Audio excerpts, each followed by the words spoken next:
Good morning, and welcome to the Unitarian Universalist Church of the South Hills, also known as Sunnyhill. It is a great joy to see you all here together in this sacred space. Our mission here at Sunnyhill is to create a more just and compassionate community within and beyond our walls. My name is Mary Jo Hennessy, and I serve as a worship associate for this congregation.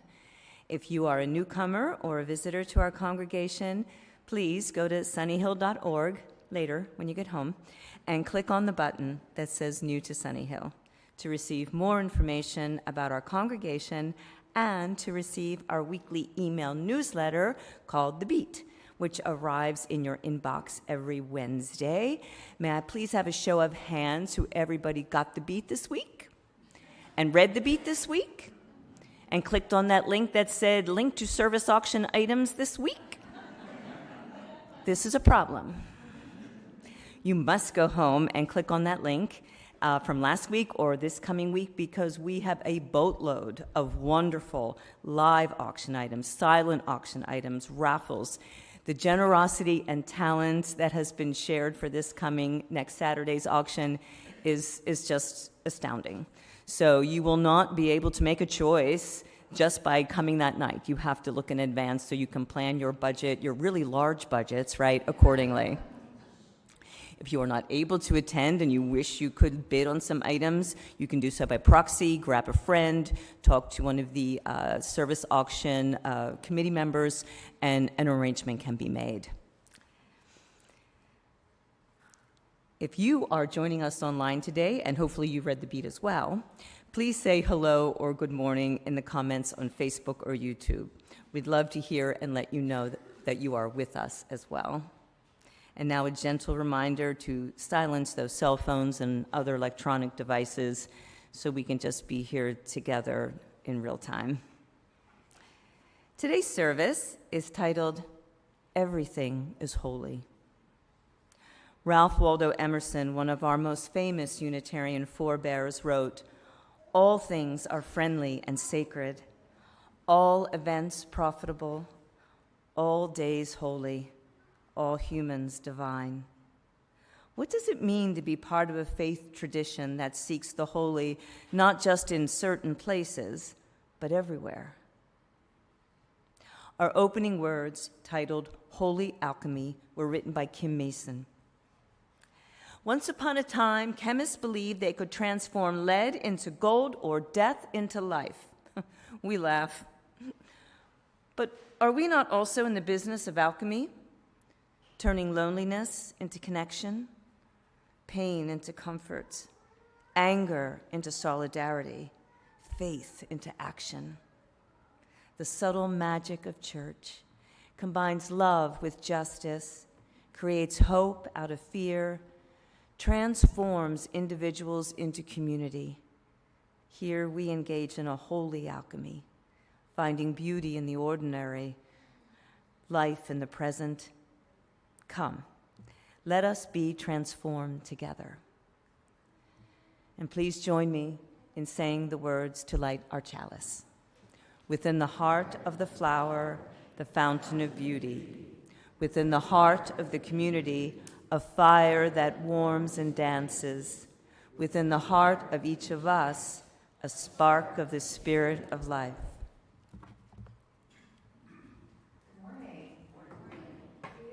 Embody your spirit to join in singing our opening hymn, For the Beauty of the Earth.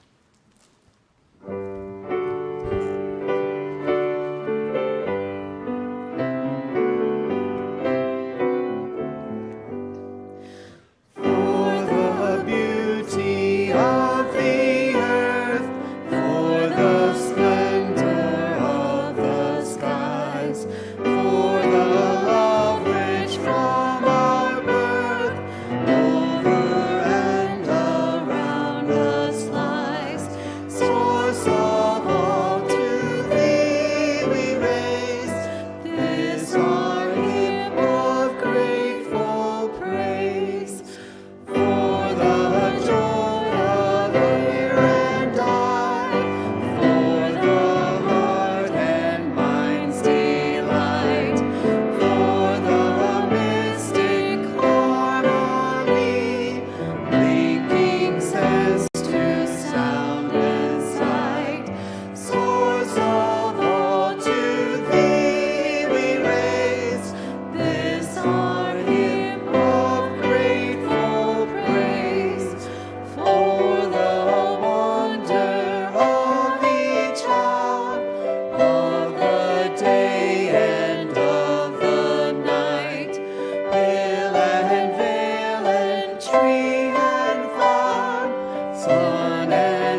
our hymn of grateful praise for the joy of human care, sibling, cousin, parent, child, for the kinship we all share, for all gentle thoughts and mild, source of all to thee we raise, this our hymn of grateful praise.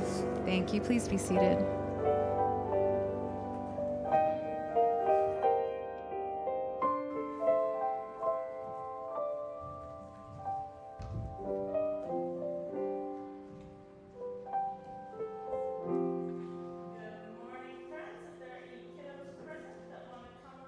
Our time for all ages.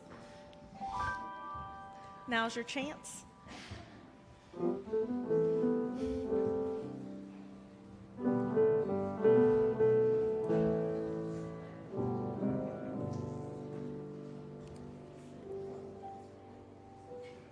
Hello, everyone. Good morning. We're going to take a deep breath together. Could we do that? Let's take a deep breath.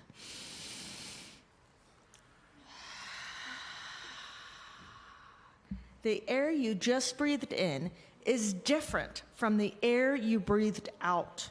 The air you breathed out is a gas that can suffocate you if too much of it gets into the air. That gas is called carbon dioxide. The oxygen you breathed in makes energy for you from the food you eat. But when your cells use the oxygen, they end up with something your body doesn't want. That's what carbon dioxide is. So your blood goes around to all your cells like a trash hauler, collecting the carbon dioxide and taking it to your lungs. Then you breathe it out. All night, all day, every creature on Earth breathes out carbon dioxide over and over again. That's a lot of suffocating gas. A little carbon dioxide in the air is normal and safe. But if the air around you filled up completely with carbon dioxide, or even just halfway, you won't be able to breathe at all. So, with all the breathing out that goes on in the world, what keeps you from, I know you know the answer, huh? What keeps you from smothering under a thick cloud of carbon dioxide? What saves you? Any ideas? Plants, that's right. You knew that answer too, didn't you, Maya? Mm-hmm. Maya was already here for us once today. She gets a double dose. You are saved by something green. All over the planet, green plants on the land and in the ocean pull carbon dioxide gas out of the air by breathing it in themselves.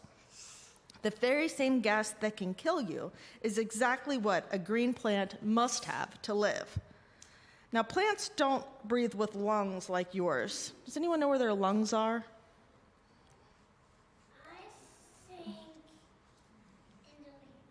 Your lungs are in your body. Your lungs are in here, and that's what helps you breathe. But plants don't breathe using lungs like yours, of course. Instead, they breathe in the carbon dioxide through millions of invisible holes on the underside of their leaves and on their stems. The tiny openings can close and open. Every time a leaf breathes in carbon dioxide, it also breathes out an equal amount of pure oxygen. The leaf is getting rid of the oxygen it doesn't want. The same oxygen that leaves breathe out is exactly what you breathe in. You can't live without it. You breathe in what leaves breathe out. So do slugs, and crows, and crocodiles, and crickets. Oxygen from plants travels on wind currents from faraway continents and oceans. It reaches you even when the trees around you have lost their leaves, or if you live in a place with no leaves at all. Right this minute, you may be breathing oxygen from a rainforest in Costa Rica, or in a field of red poppies in Turkey. Wow, just wow. That's pretty amazing, isn't it? Yeah, I think so. Just think of how complicated that whole process is, and how we can sit right here breathing without even thinking about it. The world around us is just amazing. And even more amazing is that we are part of this web of interdependence, growing and breathing together at this very moment. When I begin to think about just how incredible it all is, I feel so struck with awe. I hope that you all feel that too. We're going to continue talking about our interdependent web in RE all month. But first, we should go talk about it right now. Let's head to our RE classes. Let's sing the kids out. As you go, may joy surround you. As you go, go in peace. Know our love is with you always. As you go, as you go, as you go, may joy surround you. As you go, go in peace. Know our love is with you always. As you go, as you go. This is the time in our service when we share joys and sorrows that have been submitted by members of the congregation. Those joys and sorrows may be submitted online from our website, or you can fill out a form in our foyer on your way in. After each joy or sorrow that I read, please respond by saying, "We hold you in our hearts." A sorrow from Susan Richmond. Sue says, "My sister Pat passed away this morning.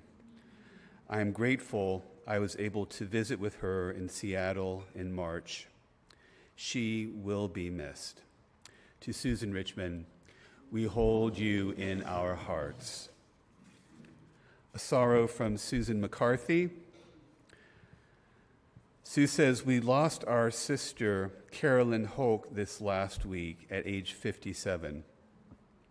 Our family and her many friends will remember her beauty, creativity, and great cooking. We will also miss the daily cheerful good morning messages she sent to all."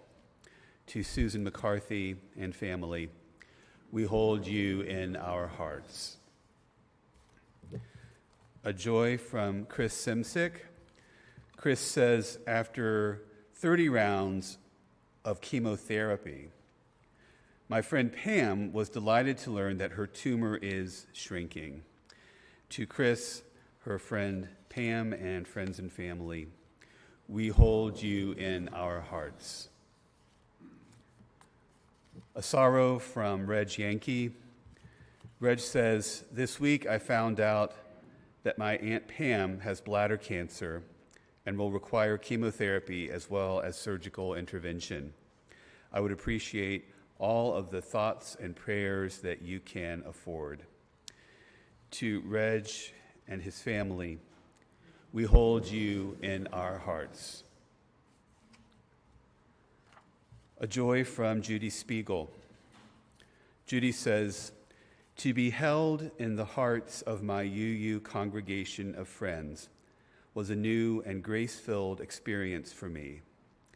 Thank you all for your texts, emails, cards, healing energy, and prayers. My husband Jeff is now home and healing from his March 27th open heart surgery at Cleveland Clinic. My heart overflows with gratitude for the extraordinary skill and kindness of so many strangers and friends. To Judy and Jeff, we hold you in our hearts." Please join me in the spirit of meditation or prayer.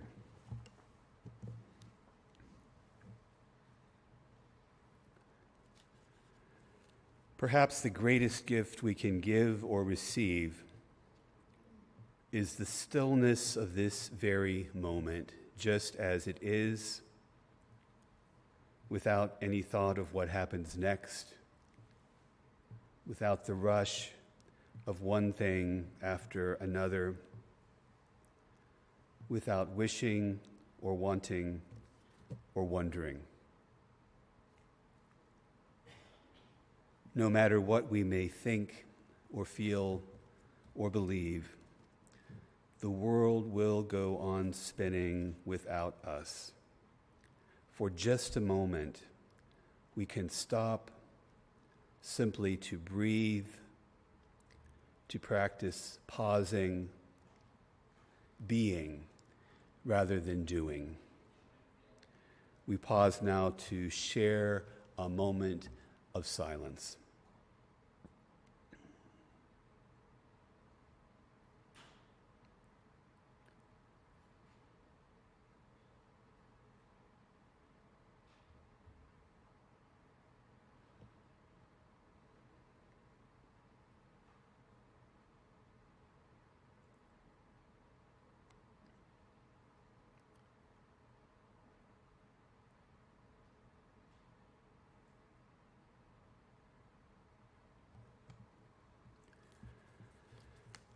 The shining sun and singing birds remind us that seasons turn, that each moment brings freshness and possibility, a whole new creation from one moment to the next. May we take the time to hear, to notice, to be fully alive. Amen. We now invite anyone who feels moved to do so to come forward, light a candle, and place it in the sand as we sing our meditation hymn.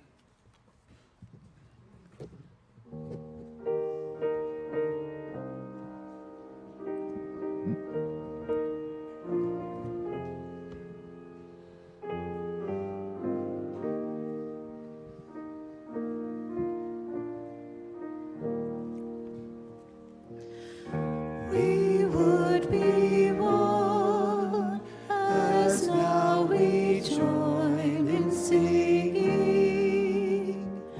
our hymn of love to pledge ourselves anew to that high cause of greater understanding of who we are and what in us is true.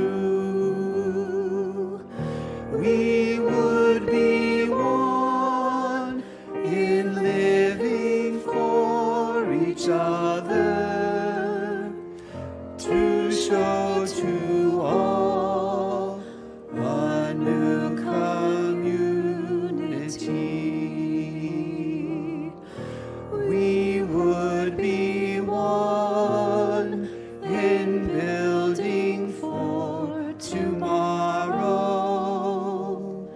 a nobler world than we have known today.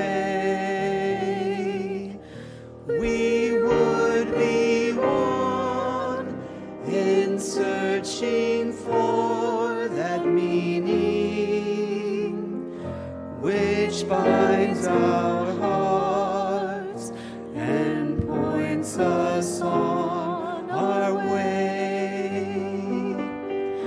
As one we pledge ourselves to greater service with love and justice, strive to make us free.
words of the song that the choir is about to sing were written by Richard Gilbert, who was a longtime minister of the First Unitarian Church of Rochester, New York, and the author of a number of books and curricula that are still widely read and used in UU congregations.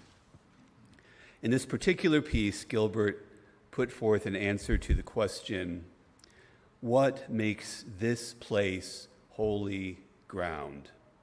What makes this church, this place of worship, this meeting house, holy ground?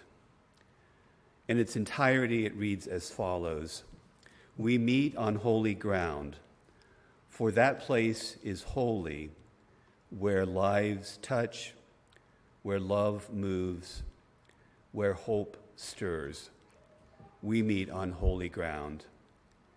Brought into being as life encounters life, as personal histories merge into the communal story, as we take on the pride and pain of our companions, as separate selves become community, we meet on holy ground. For Richard Gilbert and for all of us, I would suggest holy ground is understood to be a place where lives touch, love moves, hope stirs, a place where through our thoughts and actions, our separate lives are transformed into loving community. As we listen to the choir, may we consider what, for us, makes this holy ground.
The third chapter of the book of Exodus contains one of the most famous stories in the Bible. It involves Moses, who at this point in the narrative is working as a shepherd. One day, as he is tending sheep, he comes upon a bush that is burning. The bush is burning, but it is not burning up. It is not consumed by the fire. As soon as Moses recognizes this strange thing, that this burning bush just keeps on burning, he hears a voice that emerges from the bush commanding him, "Remove the sandals from your feet, for the place on which you are standing is holy ground." Various biblical scholars have commented on this passage and speculated about what makes this ground upon which Moses stands holy ground. For many people, including me, this sense of holiness has to do with a sudden moment of recognition, a sudden moment of seeing something that may be extraordinary or may be mundane, but all at once recognizing it as amazing, wondrous, miraculous, and then recognizing your connection to this wondrous thing. For Moses, the burning bush was like the fire that burned within him, the fire that eventually moved him to lead the Israelites out of captivity in Egypt, the fire that moved in a cloud through the wilderness, lighting the way to the promised land. And it was the recognition of this fire and knowing that this burning bush held some deeper meaning that made the ground Moses stood on holy ground. In moments of deep recognition, we understand that we ourselves are standing on holy ground. The sanctuary is, for many of us, holy ground. But what makes it holy? When we first moved into this space, we held a service of dedication and a service of consecration. Some might say that it was these religious ceremonies that made this space holy, but I don't think that's the case. Those ceremonies helped us recognize this space as holy, but it was not the ceremonies themselves that consecrated this space. Richard Gilbert's answer to the question of what makes this holy ground might come closer to what most of us believe, namely that any ground is holy where lives touch, where love moves, where hope stirs. And further, that ground is holy where separate selves are transformed into loving community. Another answer that might be given to the question of what makes this space holy ground has to do with the way in which the wooden boards and steel beams and glass windows come together to create a whole that is greater than the sum of its parts. It is a place of light and air, a place that looks out onto the beauty of the natural world during every season of the year and in every moment of our shared human experience. In this space, where we welcome infants into the world, where we recognize our youth coming of age, where we celebrate marriages and remember those who have died, in this space, all of these things are put in the context of light and air and beauty, and all of it is holy.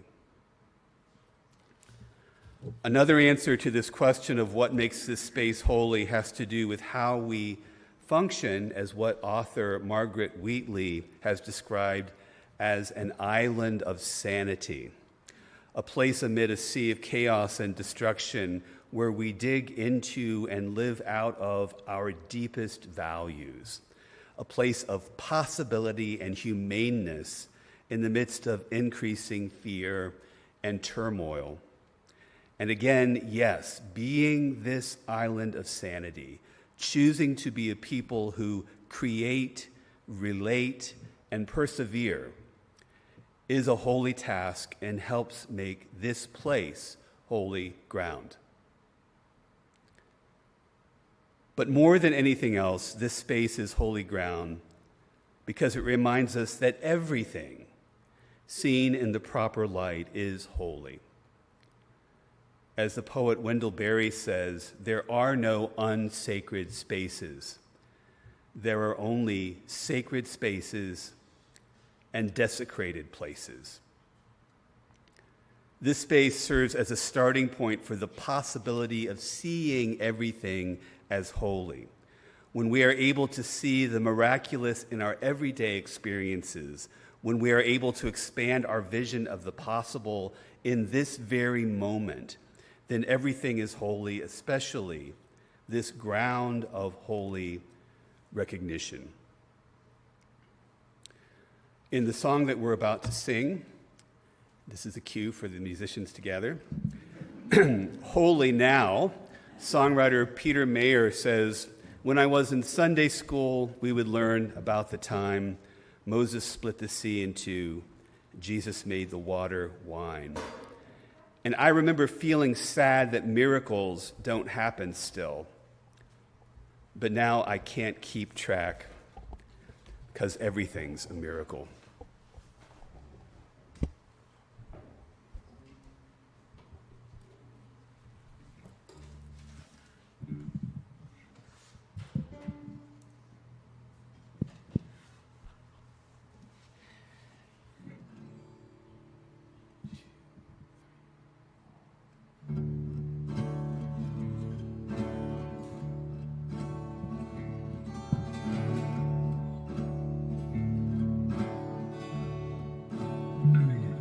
When I was a boy each week, Sunday we would go to church and pay attention to the priest. He would read the holy word and consecrate the holy bread, and everyone would kneel and bow. Today the only difference is everything is holy now. Everything is holy now.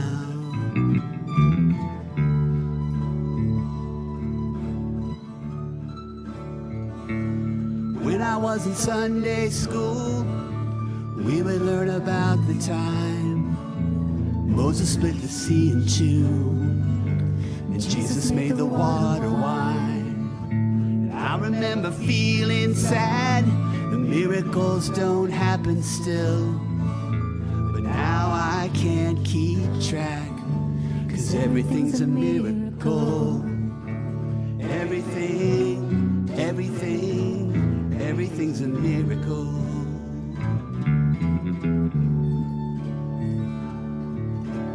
Wine from water is not so small, but an even better magic trick is that anything is here at all. So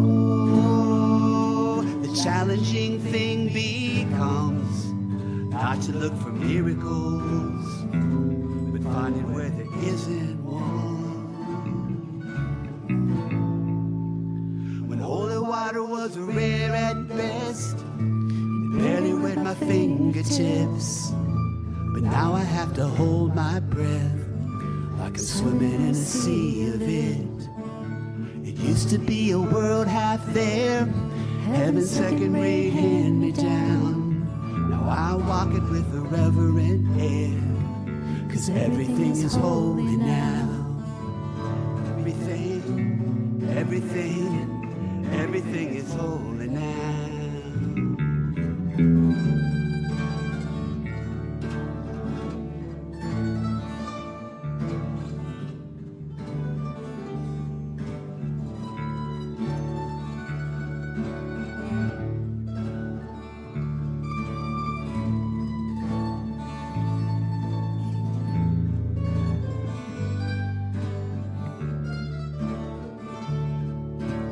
Read a questioning child's face and say it's not a testament. That'd be very hard to say. See another new morning come and say it's not a sacrament. I tell you that it can't be done. This morning outside I stood, saw a little red-winged bird shining like a burning bush, singing like a scripture verse. It made me want to bow my head. I remember when church let out, how things have changed since then. Everything is holy now. It used to be a world half there, heaven's second-rate hand-me-down. Now I walk it with a reverent air, 'cause everything is whole now.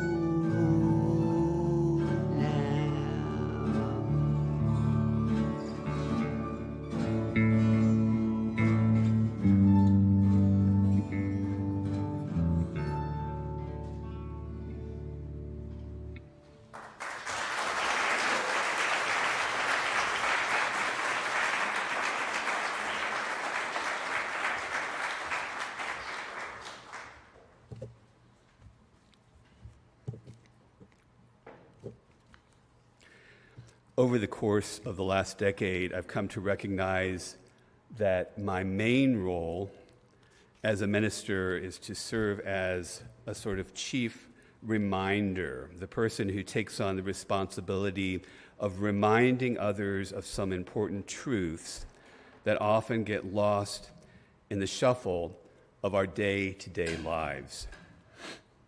More than anything else, at every moment of our lives, I remind myself and others about what is possible in this moment and in this place.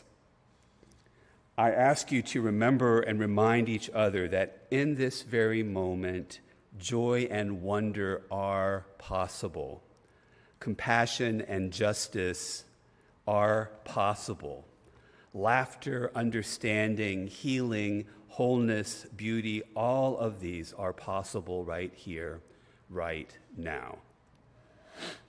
When we recognize these possibilities and start to live into them, then everything is truly holy. In her poem titled "Hold Out Your Hand," Julie Fehrenbacher writes in part, "Fall back and back into the hush and holy of now. This breath invites you to write the first word of your new story. Your new story begins with this: you matter.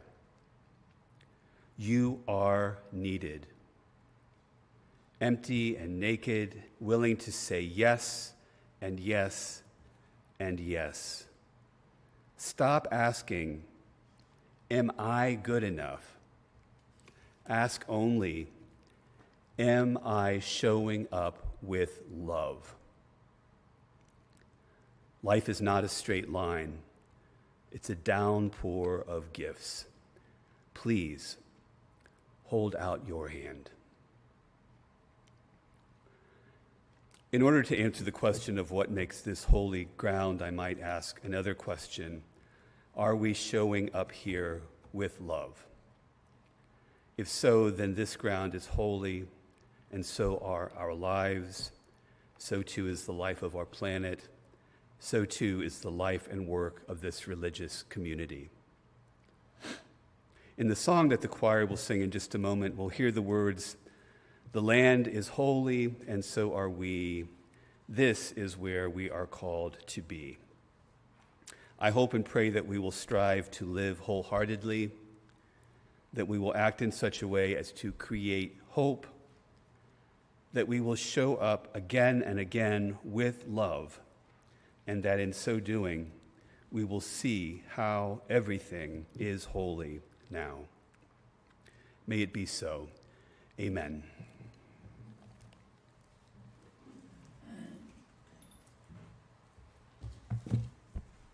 It is now time for our morning offering.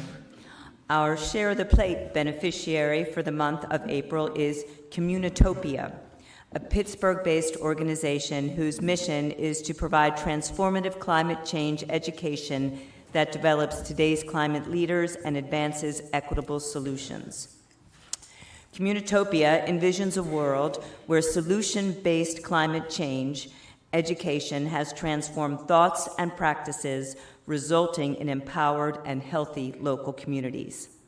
50% of all our offerings in April will go to Communitopia, and the other 50% will go to Sunnyhill. If you would like to make a gift via our online giving system, you can go to sunnyhill.org and click on the button that says Online Giving, and then follow the instructions. Or you can give by text at 412-324-3130. All text gifts will go to our Share the Plate offering. We'll be passing our baskets for cash and checks in just a moment. And if you are writing a check, please put Share the Plate in the memo line. And as always, thank you for your generosity. This is a protest song and a rallying cry. I'd love for you guys to sing it with us. So the choir is going to sing through the first verse, and then we'll repeat it with you, hopefully. The words are, "The tide is rising, and so are we. The tide is rising, and so are we. The tide is rising, and so are we. This is where we are called to be. All right? Got this?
Please join me in saying the words to extinguish our chalice. We extinguish this flame, but not the light of truth, the warmth of community, or the fire of commitment. These we carry in our hearts until we are together again.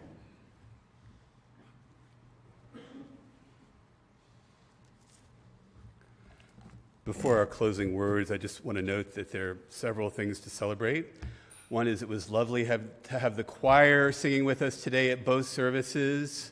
Good work, all of you. It really helped a lot.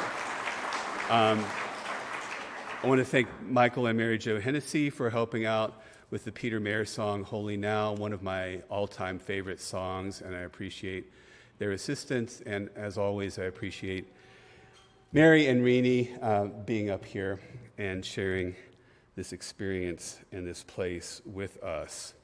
I also want to note that at 10 o'clock, the congregation did approve a slate of officers for the coming of year and voted to go ahead with our proposed capital campaign. More information to come, but thank you for all of you who took part in that meeting. Now we'll close with these words. We receive fragments of holiness, glimpses of eternity, brief moments of insight. Let us gather them up for the precious gifts that they are, and renewed by their grace, move boldly into the unknown. Go in peace.